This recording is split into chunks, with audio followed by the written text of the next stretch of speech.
복된 월요일 10일 특별 새벽 기도에 오신 여러분을 주님의 이름으로 환영합니다. 우리 찬송가 204장 주의 말씀 듣고서 다 함께 고백하시겠습니다.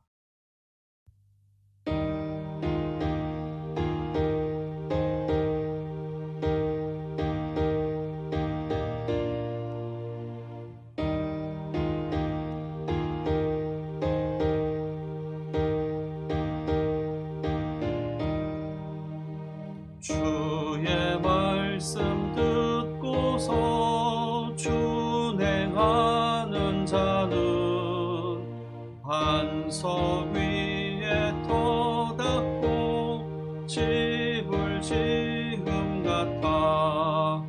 비가 오고 물나며 바람 부딪혀도 반석 위에 세운 집 무너지지 않네. 잘 짓고 잘 짓세 우리 집 잘 짓세. 만세 반석 위에다 우리 집 잘 짓세. 주의 말씀 듣고도 행치 않는 자는 모래 위에 터닫고 집을 지음 같아. 비가 오고 물나며 바람 부딪힐 때 모래 위에 세운 집 크게 무너지네.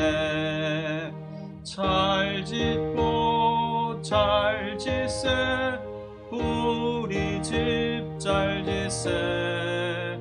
만세 반석 위에다 우리 집 잘 짓세. 세상 모든 사람들 집을 짓는 자니 반석 위가 아니면 모래 위에 짓네. 우리 구주 오셔서 지은 상을 줄 때 세운 공로 따라서 영영상 벌 주리. 아멘. 잘 짓고 잘 짓세 우리 집 잘 짓세. 만세 반석 위에다 우리 집 잘 짓세. 아멘. 함께 기도하시겠습니다. 하나님 아버지, 어제 주일에 우리 말씀으로 돌아가자고 이종은 외쳤습니다.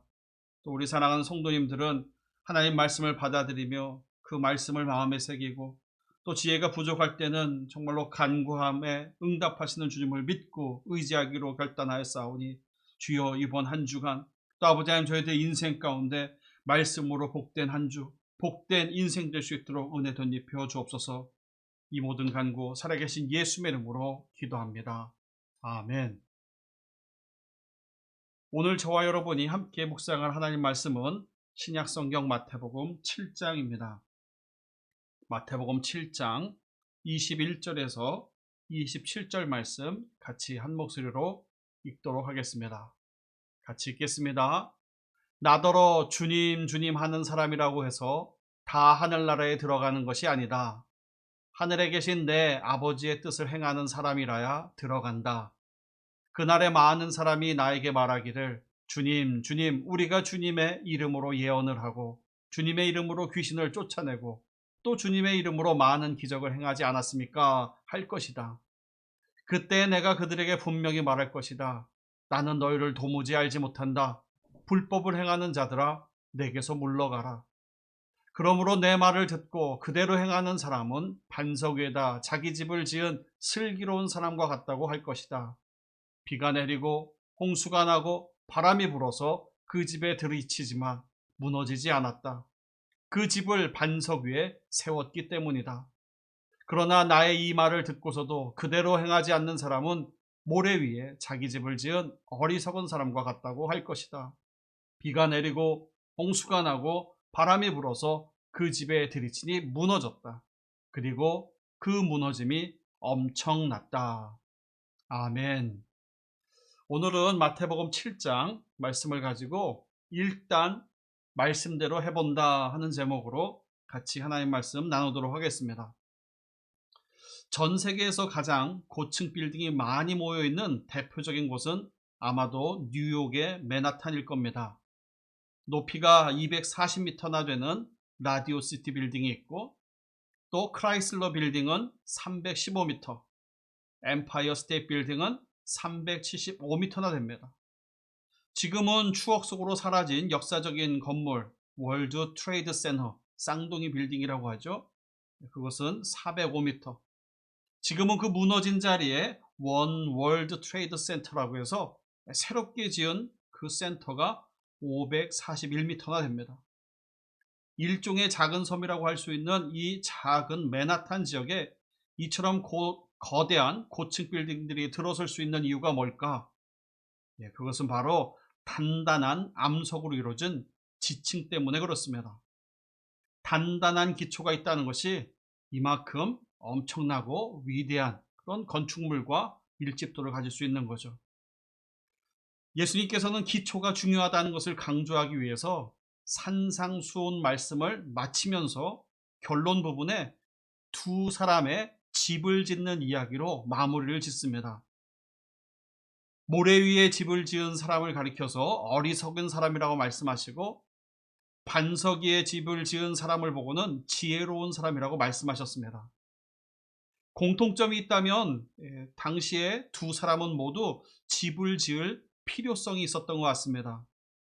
두 사람은 자신들에 의해서 집이 완성될 수 있었고요. 더불어서 두 사람의 집은 그 당시에 지금처럼은 건축 기법이 다양하거나 또 건축 재료가 다양하지 않았을 걸로 예상이 돼서 그 구조나 크기, 외형은 비슷했을 것으로 추정할 수 있겠습니다. 그러나 차이점은 본질적인 차이가 있었던 것 같습니다. 우선은 이 집을 짓는 과정에 투자되었던 노력의 차이가 있었을 겁니다. 아마도 모래 위에 세워진 집은 반석 위에 지은 집보다 훨씬 더 빠른 시간 안에 지어졌을 겁니다. 아마도 모래 위에 집을 짓던 사람은 집을 다 지었기 때문에 빨리 입주할 수 있었고요. 요즘 시대로 집들이를 한다든지 사람들을 들여서 함께 그 집을 즐겼을 수도 있습니다.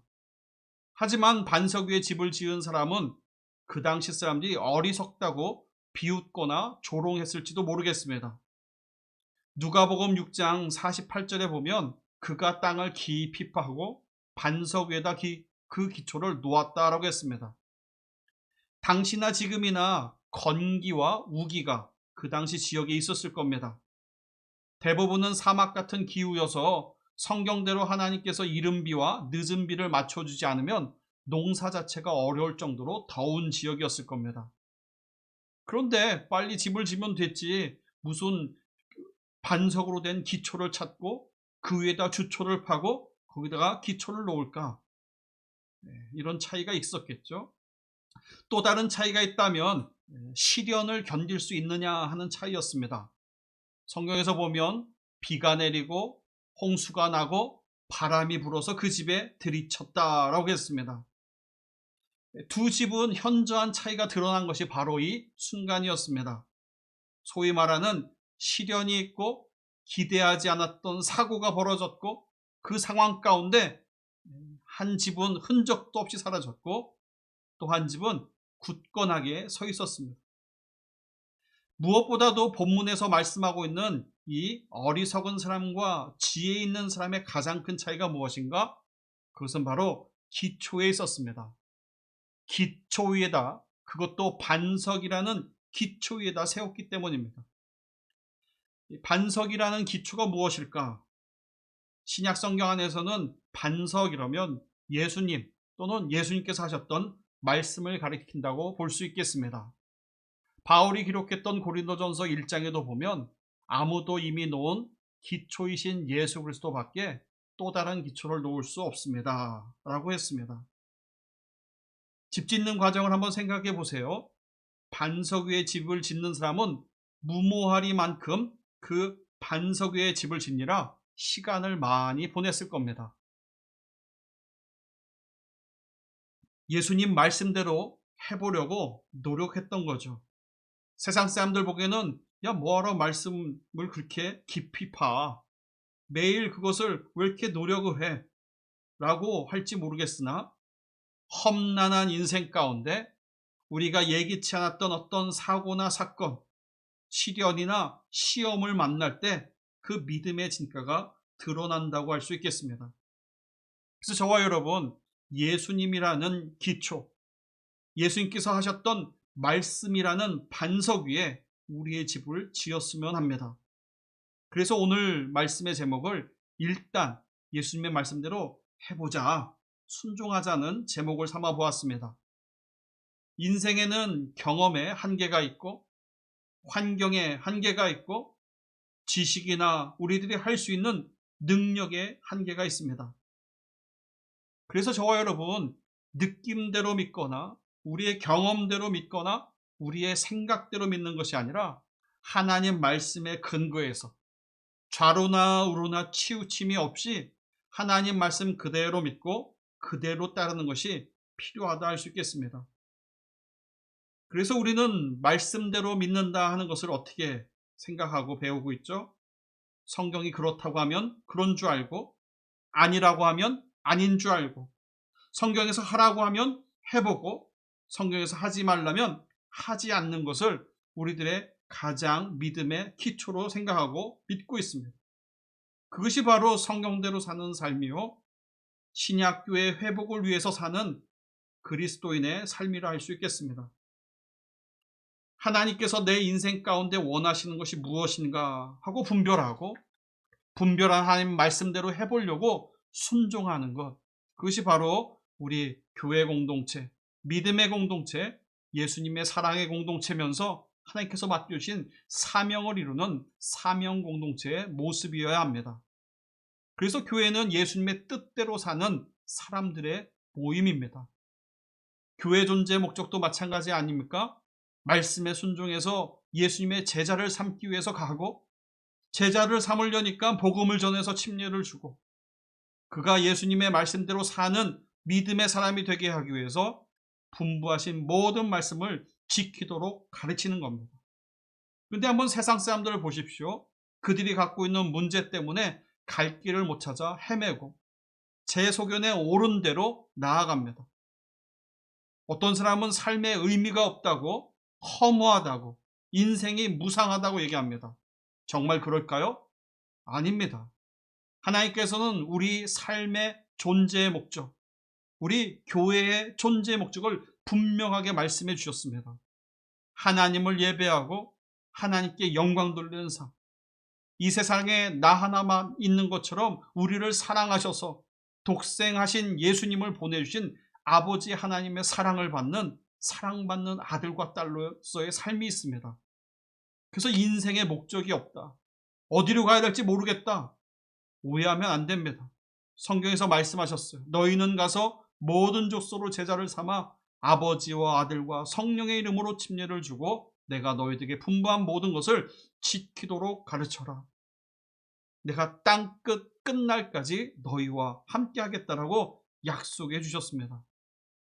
어떤 사람은 과거에 돌이킬 수 없는 잘못들로 인하여 죄책감에 시달립니다. 그것 때문에 더 나아갈 수 없고 용기가 없다고 합니다. 정말 그럴까요? 아니에요. 성경을 통해서 말씀해 주셨습니다. 요한일서 1장 9절에는 우리가 죄를 자백하면 하나님은 신실하시고 의로우신 분이셔서 우리의 죄를 용서하여 주실 뿐만 아니라 모든 불의에서 우리를 깨끗하게 해주신다고 했습니다. 미래에 대해서 한 치 앞도 내다볼 수 없고 불안합니까? 시간의 주인, 인생의 주인이신 우리 주 하나님이 계시고 예수님의 말씀대로 살면 성령님께서 때마다 일마다 도와주십니다. 우리의 인생 가운데 아무리 힘들어도 죽음보다 더 무서운 게 없죠. 근데 성경은 무엇이라고 얘기합니까? 죽음은 누구에게나 정해진 것이요. 그 다음에는 하나님의 심판이 있고 그 다음에는 믿는 사람들에게 하늘의 상급이 있다라고 알려줍니다. 예수님을 믿었다면, 예수님을 개인의 구주와 구세주로 영접했다면 이제는 사망에 있는 존재가 아니라 생명으로 옮겨갔고 우리에게는 천국의 소망이 있습니다. 그래서 죽음이 끝이 아니라 그 다음에 만날 영화로운 하나님 나라가 우리 가운데 기다리고 있습니다. 오늘 본문 말씀을 한번 보십시오. 24절은 그러므로라는 접속 부사로 시작합니다. 앞에 무슨 내용이 있었다는 표현인데 앞에서 설명하고 강조한 내용이 무엇일까요? 앞에 얘기한 그런 이유 때문에, 그런 까닭으로 지금 24절에 그러므로라고 얘기합니다. 내 말을 듣고 그대로 행하는 사람은, 여기서 나는 예수님이고 내 말이라고 한 것은 요한복음 안에 보니까 로고스, 즉 하나님의 말씀이 육신이 되신 예수님을 가리킵니다. 성경의 앞 배경을 살필 필요가 있는데요. 예수님을 따랐던 사람들은 외적인 것에 관심이 있었습니다. 예수님께서는 기적을 행하셨죠. 아픈 사람을 고쳤습니다. 굶주린 사람들에게 먹이셨어요. 그래서 예수님을 쫓아다니면 이런 기적을 맛보고 이런 유익이 있다 하는 것에 관심이 있었습니다. 하지만 예수님은 외형이 아니라 내면을 중요시 생각했기 때문에 마음으로 믿어 의에 이르고 입으로 시인하여 구원에 이르도록 산상수훈 말씀을 하셨습니다. 말씀을 들어야 선하고 거룩한 하나님의 의의 열매를 맺을 수 있기 때문이죠. 그래서 본문 21절에 예수님께서 이런 얘기를 하셨습니다. 열매를 보아 나무를 알 수 있다고 말씀하시고는 열매가 있지만 나더러 주여 주여 하는 사람이라고 다 천국에 들어갈 것이 아니요 다만 하늘에 계신 내 아버지의 뜻대로 행하는 자라야 된다. 분명히 말씀하셨습니다. 이들이 주님 주님이라고 부른 것을 보니까 유대인의 종교 형식과 예배 형태도 알고 있었고 예수님이 평범한 사람이 아니라는 지식도 있었을 겁니다. 더 나아가서 이 사람들은 예언을 하고 귀신을 쫓고 또 예수님의 이름으로 많은 기적을 행했던 것을 봤을 때 신앙적인 체험도 있었을 겁니다. 그러나 한 가지 사실 때문에 예수님은 이들을 도무지 알지 못한다고 하십니다. 그것이 무엇입니까? 불법을 행했기 때문입니다. 불법이라는 게 뭐예요? 하나님 뜻대로 행하지 않았기 때문이에요. 하나님 말씀을 기준으로 삼지 않았기 때문에 그들이 행하는 어떠한 영적인 체험과 능력이 아무런 의미가 없어집니다. 심지어 예수님은 불법을 행하는 자들아 썩 물러가라고 꾸짖고 계십니다. 그러면서 오늘 본문 말씀 그러므로 내 말을 듣고 그대로 행하는 사람은 반석 위에다 자기 집을 지은 슬기로운 사람과 같다고 할 것이다 라고 말씀하셨어요. 하나님 말씀대로 순종하는 것이 이 세상 사람 눈에는 어리석어 보이고 무모해 보이고 미신적이라고 생각할지 모르겠지만 말씀대로 순종하고 말씀대로 적용할 때 무슨 일이 벌어집니까? 지혜롭고 착하고 훌륭하고 아름답고 정말로 사랑스럽다고 하나님께서 보아주실 뿐만이 아니라 우리의 인생의 역경 가운데 원치 않는 사고와 어려움 가운데 빛을 발하는 성도가 된다는 거예요. 여러분, 믿는 성도라면 세상 사람들과 똑같은 반응을 보이면 안 됩니다. 어떤 사고나 사건, 정말 원치 않는, 바라지 않고 기대하지 않았던 사건이 있더라도 어떻게 하면 좋지? 어떻게 하면 좋지? 아이고야, 아이고야. 여러분, 내가 할 수 있는 건 내가 하고 내가 할 수 없는 것 하나님 뜻에 맡고 기도하면 됩니다. 여기저기 기웃거리며 어디서 도움받을 데가 없는가? 불쌍한 인생이 아닙니다. 하나님께서는 우리를 눈동자와 같이 살피시고 우리를 사랑받는 존귀한 아들과 딸들로 여겨주십니다. 그래서 우리들이 하나님 말씀을 의지하고 하나님 자녀답게 말하고 행동하고 살 때 하늘나라의 특권을 누리며 살 수 있습니다. 가장 큰 특권이 뭘까요? 우리가 기도하면 하나님께서 응답하시는 겁니다. 저와 여러분 말씀의 뼈대를 붙잡고 기도의 힘줄을 갖추어 나가길 주님의 이름으로 축원합니다. 오늘 월요일입니다. 예수님을 영접했다면 일단은 한번 순종해보고 말해봅시다. 언제까지 계획만 하고 따져만 보고 확신이 들 때까지만 한다고 기다리겠습니까? 한번 부딪혀 봅시다. 하나님의 선하신 일, 하나님이 기뻐하시는 일이라면 한번 시도해보고 순종해보고 헌신해보고 그 다음에 하나님께서 또 열어주시고 힘주시고 상황을 붙여주신 것을 기대해보는 저와 여러분 되기를 주님의 이름으로 축원합니다. 같이 기도하시겠습니다. 참 좋으신 아버지 하나님, 저희가 할 수 있는 것 저희가 하게 역사하여 주옵소서. 저희가 할 수 없는 일이라면 하나님 뜻에 맡기고 기도하는 신실한 아들과 딸들에게 역사하여 주옵소서. 주님께서 이미 허락하여 주신 약속의 말씀이 있습니다.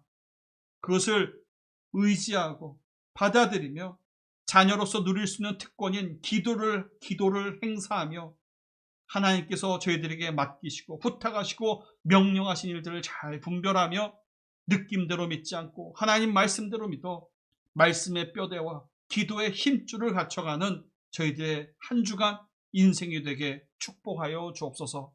이 모든 간구 살아계신 예수의 이름으로 감사하며 기도합니다. 아멘.